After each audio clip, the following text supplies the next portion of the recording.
Nathan CSX.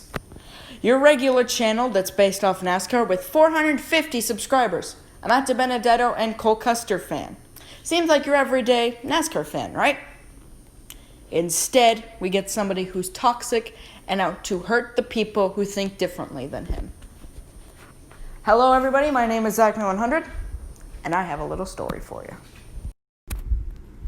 Now this all started with a YouTube channel called JD639.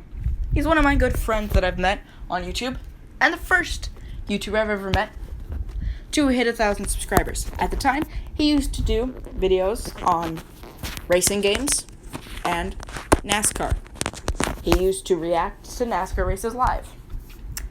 And this is where we meet Nathan, your general old moderator for the server. Of course, he wasn't toxic at the time. But then we hit Bristol Night Race 2019, where Ryan Newman blocked Matt DiBenedetto, costing him the win. Now, of course, JD is a Ryan Newman fan, so he was quick to defend his favorite driver. Nathan, on the other hand, screamed. He hated Ryan Newman after that day. And that was just the start of the toxicness that we would see unfold about Nathan. Now we get to the JD639 Discord server that I joined and got the top admin rank on. Now, of course, when this server was made and when Nathan joined, he got the top admin rank as he was a moderator on JD's live streams. This would be just the start, as Nathan would be kind of okay, then would start to go downhill. He then lost his admin rank and slowly got warned till he got his first ban. It was a 3-day ban. It wasn't anything much. Came back in 3 days, said he was sorry and that he would help, that he would fix what he'd done, and we said, okay, maybe he'll be better.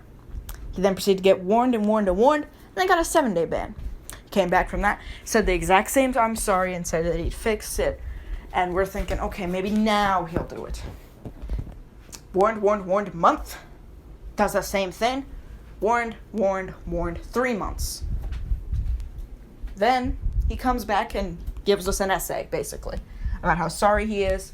But I had a feeling he wasn't sorry. In fact, me and a couple other friends knew he wasn't sorry, and we didn't want him anymore. However, JD, being the nice person he is, kept bringing him back because he thought, well, maybe he'll change. JD's attitude would shortly change after one night. We were playing Minecraft. It was any other day on JD's Discord server. Nothing was different. Then it happened. Nathan started spamming. We're not sure why Nathan started spamming, but he did.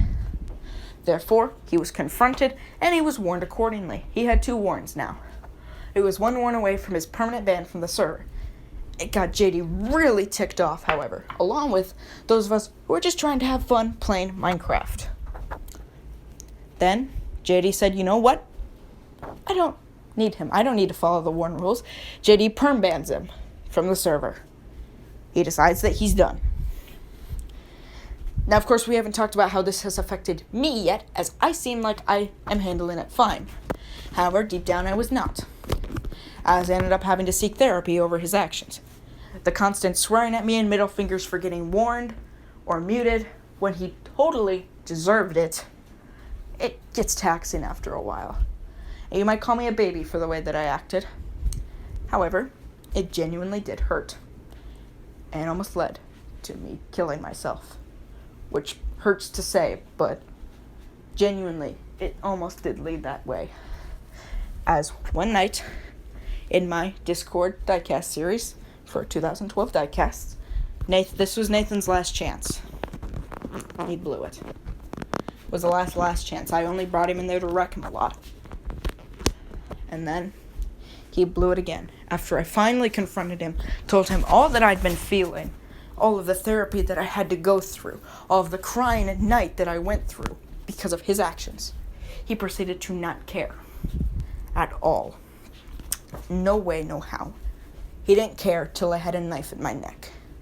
He finally started caring then.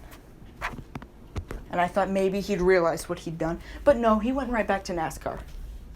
All he thinks about is NASCAR. That's all he cares about. And he cares about his subscriber numbers staying high. If you see here as I pop up, whenever, I don't exactly know when I'm going to pop it up, but you'll see Nathan pleading with me to not make this video because he knows when I make it and when JD shares it, which I'm sure he will, that his subscriber base is going to plummet, and quickly. Once the word gets out about him, it's not gonna be fun. And I hope that this video will be enough for you to tell other people about this in the NASCAR community, because he might be a small channel, but I'm sure he's hurt a lot more people than just me, because I'm sure I'm not the end of it. He says he acts fine on YouTube. I don't believe it, considering this all happened from YouTube. This is just my side of the story. If you don't believe me, you can contact JD, Meanborb, Guzman, or Click. They will tell you the same story, along with screenshots of what he's been saying over the course of this time. And I hope that this video will be able to get out how he is, because he doesn't deserve the subscriber base he has. He really doesn't. And I hope that it felt good for sharing how I felt. This will be the last time I speak of Nathan, as my therapist has told me to get away from him. If he makes a response video, I don't care how many times you say you're sorry, Nathan, because I know you're not. And you know deep down you are not sorry. Because if you were sorry, you would have said so. During that final chance you had, you would have said so. And not your paragraph, your genuine I'm sorry. You never gave me a genuine sorry. And that's what's caused this. To think that you were once a moderator on JD's server and on JD's YouTube channel, where you got rid of people who acted just the way that you do. I hope you're happy with the choices you made, because I'm going to make sure that you don't have a YouTube space, except for the people who will always be by your side. But they're just clueless. Because those of us who know, they're going to turn on you. And it's going to be good to see. Hope you have fun. And to everybody else, spread the word around. I can't wait to see his channel plummet.